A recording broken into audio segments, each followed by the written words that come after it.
మరొక నూతన దినాన్ని ఇచ్చి తన కృపలో వర్ధిల్ల చేస్తున్న దేవుని బట్టి స్తుతులు చెల్లిస్తున్నామండి. మరి ఈరోజు వాగ్దానం చూసుకుందాం. మరి కొరింథీయులకు రాసిన మొదటి పత్రిక 3వ అధ్యాయము 1వ వచనం. సహోదరులారా, ఆత్మ సంబంధులైన మనుష్యులు మాట్లాడినట్టు నేను మీతో మాట్లాడలేదు, కానీ మాట్లాడలేకపోతిని. శరీర సంబంధులైన మనుష్యులే అనియు క్రీస్తు నందు పసిబిడ్డలే అనియు మీతో మాట్లాడవలసి వచ్చేది. అప్పట్లో మీకు బలము చాలకపోయినందున కాలంతోనే మిమ్మును పెంచితిని గాని అన్నంతో పెంచలేదు. మీరింకను శరీర సంబంధులై ఉండుట వలన ఇప్పుడు మీరు బలహీనులై ఉన్నారు కాదా? అంటే ఇక్కడ ఏమంటున్నాడంటే ఆ దేవాది దేవుడు, సహోదరులారా, నేను ఆత్మ సంబంధమైన మనుషుల వల్ల మిమ్మల్ని పెంచినాను, కానీ శరీర సంబంధులైన మనుషుల వల్ల నేను మిమ్మల్ని పెంచలేదని మాట్లాడుతున్నాడు.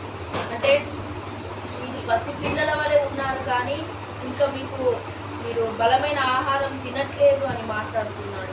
కాబట్టి ఈ ప్రతి మాటలను మనం రిసీవ్ చేసుకుందాం.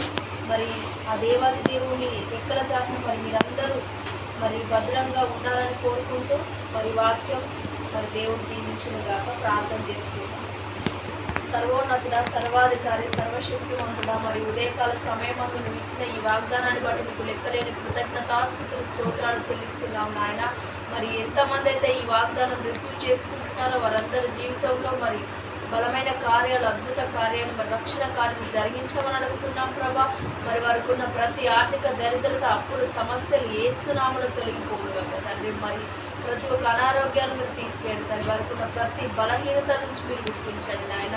మరి ఈరోజు మరి ఎంతమంది అయితే బర్త్డే, మ్యారేజ్ డే జరుపుకుంటున్న వారందరినీ దీవిస్తున్నాం, ఆశీర్వదిస్తున్నాం. ఈ కృపలో భద్రపరచుకోమని తండ్రి. యేసుక్రీస్తు శక్తి కలిగిన నామములో అడిగి వేడుకుంటున్నాం మా తండ్రి. ఆమేన్.